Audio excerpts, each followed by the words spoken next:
Yeah, just I the mean, excitement with everything that's surrounding all these events. yeah, I think, I mean, they're obviously awesome events. I mean, the Fedorov jersey retirement was such a cool night, and then obviously all the Kane stuff. I think you kind of saw it with Washington last year with all Obi's stuff and how they kind of fed off of it. So I think it gets our crowd in the game. I think the boys kind of know what's happening, but I don't know if it helps you win hockey games, but it just kind of keeps the vibes going, keeps the momentum going, and especially in January with how many games we've played, we're almost through the dog days like already. Like we got 30 games left, so it can kind of help you get through that. But winning cures everything, and I think when you're winning hockey games and that stuff's going on, it just kind of snowballs.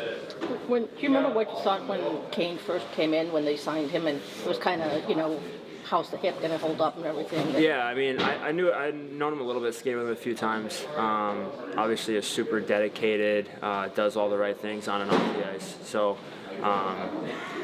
no one had ever come back from that hip, but I knew if there was one guy that could do it, it'd be him. And you just know how dynamic he can be with the puck on his stick. So knew it would help our team. I still kind of enamored with how he's gotten back to his old self, and had to be a lot of work, a lot of treatment, a lot of very particular type exercises that have strengthened that thing back up. So yeah, pretty cool story, and one that's obviously he kind of talks about it having 2 acts in his career, and to come back after such a significant injury like that, and having such an insane first act. The second act's been pretty good so far, and hopefully we can have some more moments down the stretch here to keep it going. You can tell. I mean, the IQ doesn't.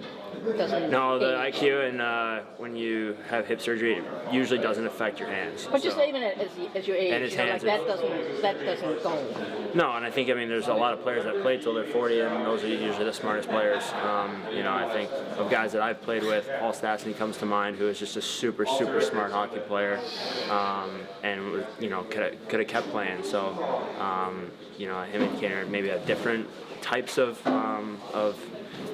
smarts, but Staps was a very gifted offensive player too. But the IQ and the hands don't go away. You weren't shy about kind of acknowledging the stakes of the season coming in. Like now that the home stretch is kind of getting here, what does that feel like? No, I mean I think when you're in the beginning of the season or at the end of last season or whatever, you're speaking in generalities, you're speaking in an overall full picture perspective.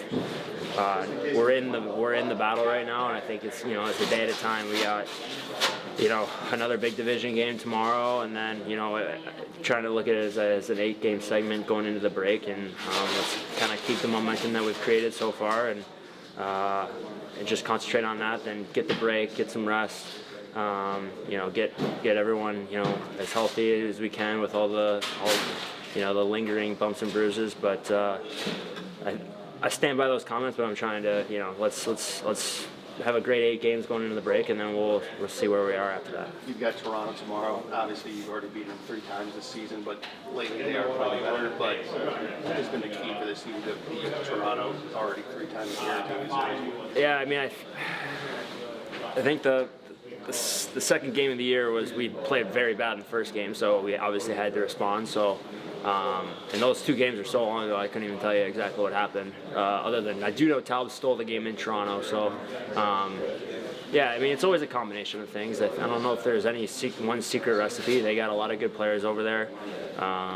They're playing pretty good right now. I think they've been on a bit of a streak. The whole Atlantic Division has been. So I think we're kind of focused on us playing well, and then we'll make some little changes to whatever system or whatever they're running, or focus on some of their big players. Obviously Matthews, it looks like Nylander's out, so yeah, let's just concentrate on us playing well, and then we'll make some little tweaks as we go. There've been a few trades so far, and I know there'll be a freeze for the Olympics, but just the position you're in, how curious are you to see what maybe develops? And you're obviously not Salivers this year at the very least. I think this time of year you're always kind of curious of what's going to go on.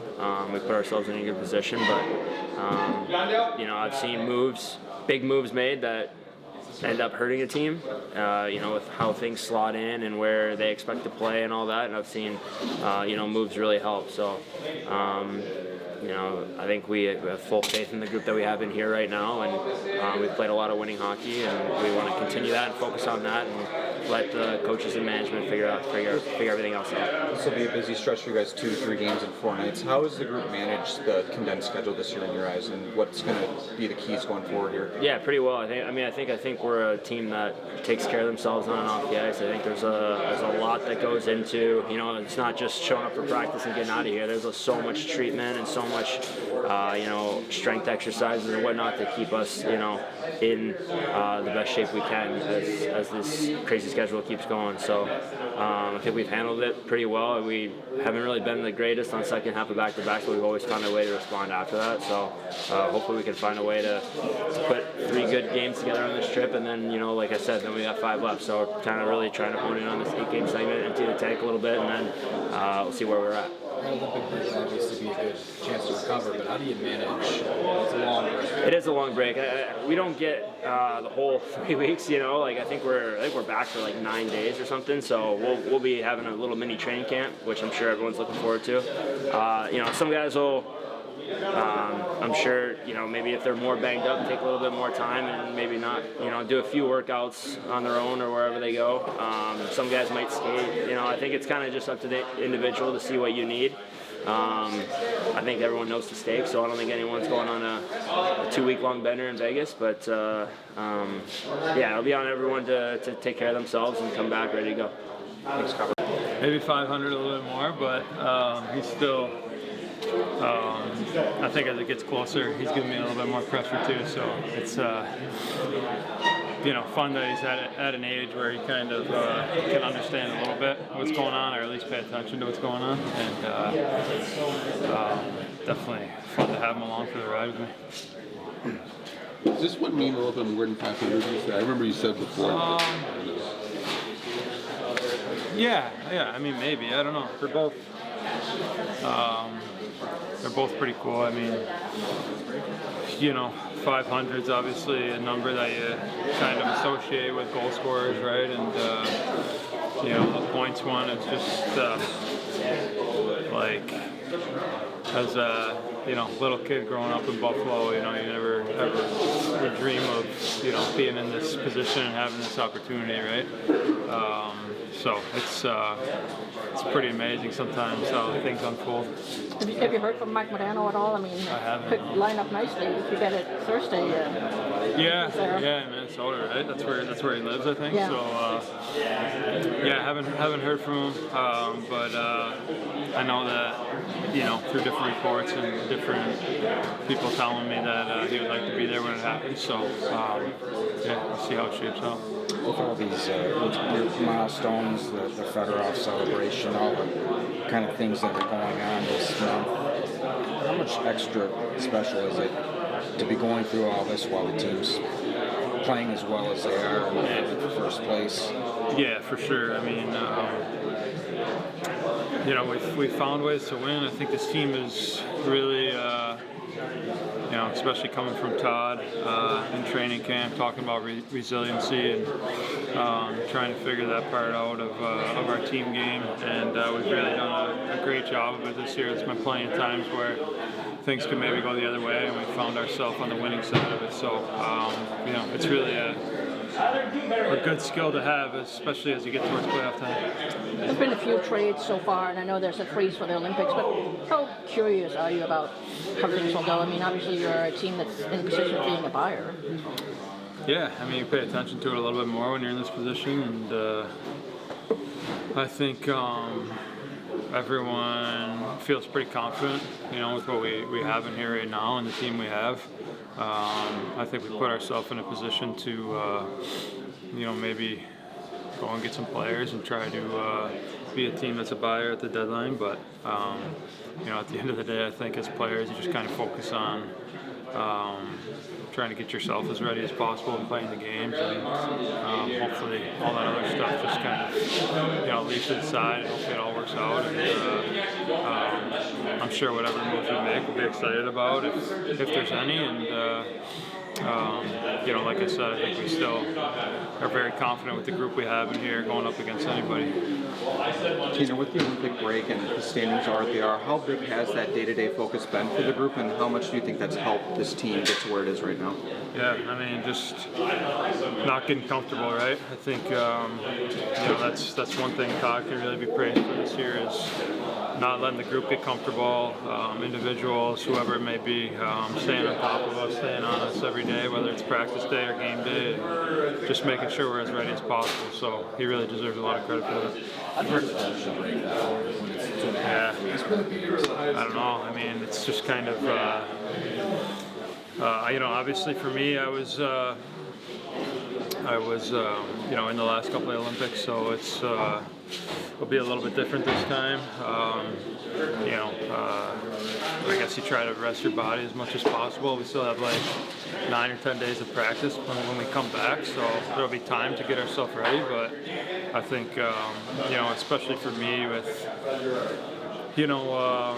just the little kind of fluky injuries I dealt with this year and trying to make sure, everything's 100% when I'm coming back from break. I remember.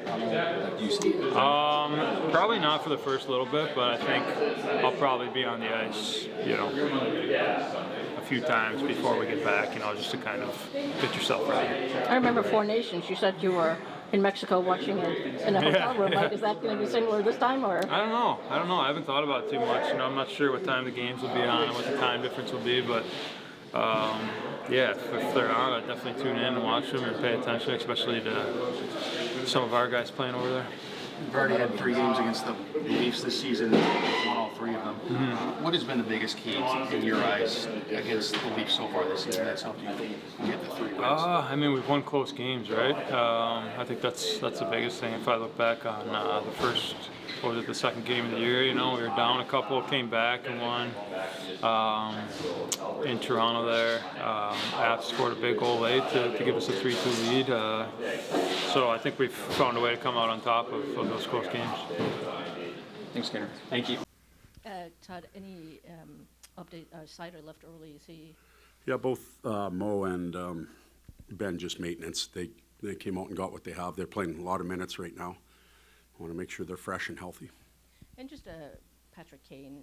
I mean, what have you thought since you started coaching him, and he's coming up on he's had one significant milestone already this month, and another. I don't know what's left to say about him. I talk about his spirit and his passion for the game, his understanding of the history of the game and how he can be a storyteller. And then we talk about his presence in the locker room.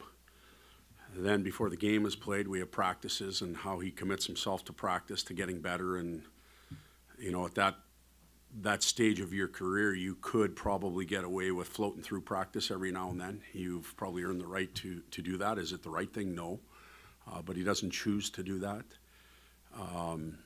Then the game starts, and his drive to be on the ice, he wants to be out there all the time. And then after that, it's showtime, I guess. It's what he does. And he's been a big factor for our group, both in all areas, on and off the ice. You have a chance to sweep Toronto tomorrow. Obviously not an easy thing to do. The team that they've had for several years now.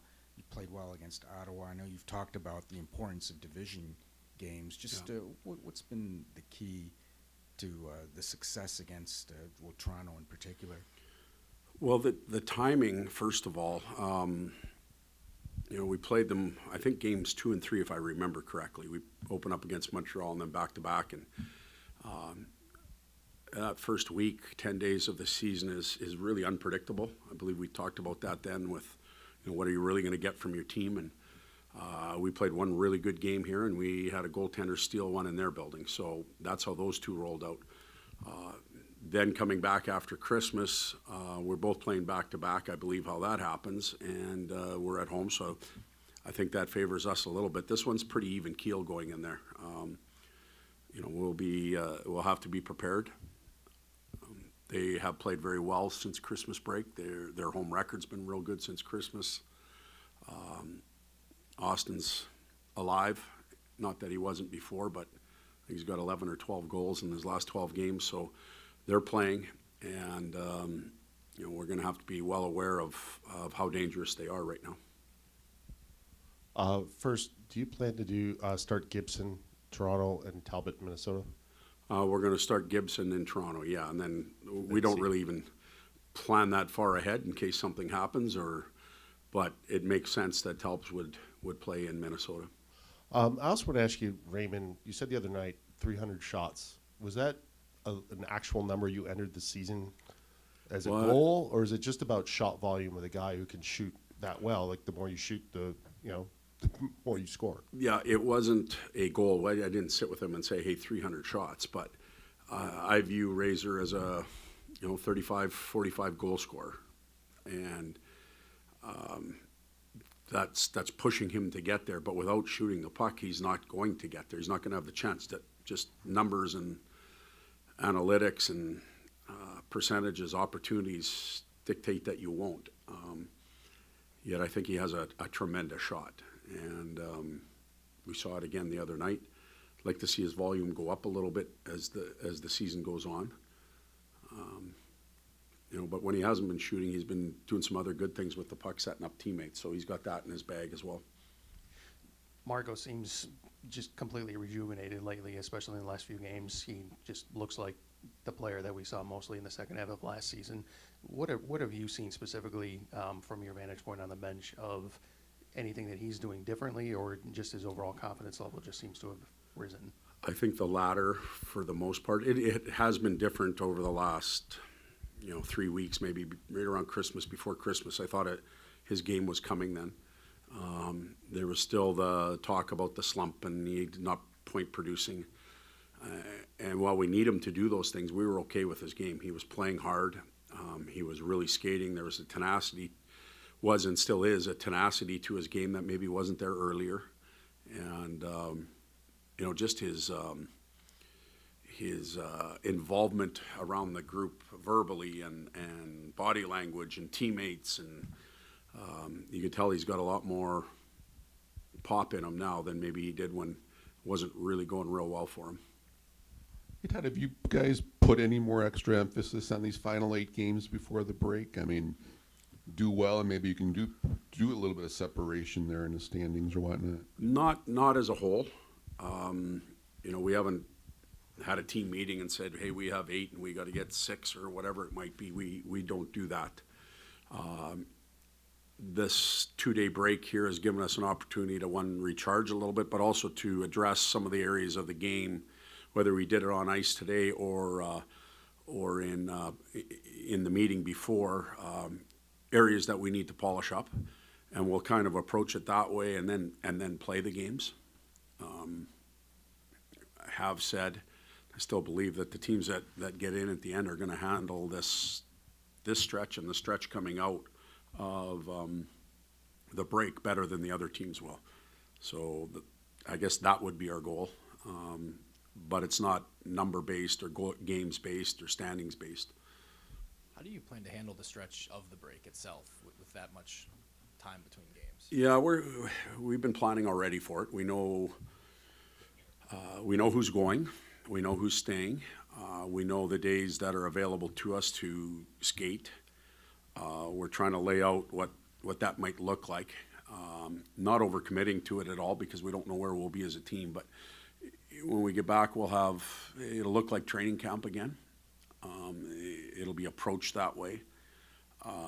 We will have some 5-on-5 full ice element in it regularly. I don't know if it'll be daily, but quite regularly, so that they feel and remember what it's like to play against traffic, full ice, and all that type of stuff, even getting line changes. So that's what it'll look like. And then we have to think about the guys that are going and returning. They have to get integrated back into the team. Where will their gas tanks be, and how do we handle them so that they're still important to the team but get what they need? And then Dylan's had some moments lately where he looks a little frustrated, whether it's chances that aren't going, or where do you feel like his game's at and kind of him individually at? Oh, well, he's trying to lead and expects a lot from himself and a lot from the group. So sometimes that frustration is not a bad thing to see because he's committed. Yet other times it could be channeled maybe in a different way, but he's working. He's getting opportunities. Maybe they're not going in as much. The checking part of it, he's working on that as well. He gets tough assignments every night.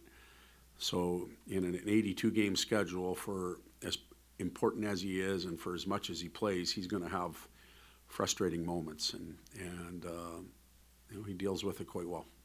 This road trip will be 3 games and 4 nights for this group. How have you seen their road identity, road game evolve, maybe even this season or since your time here?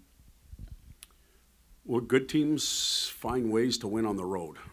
That could be with your A game, your B game, power play, penalty kill, may get it done for you. And I would say in our wins, we've probably had a variety of that. And,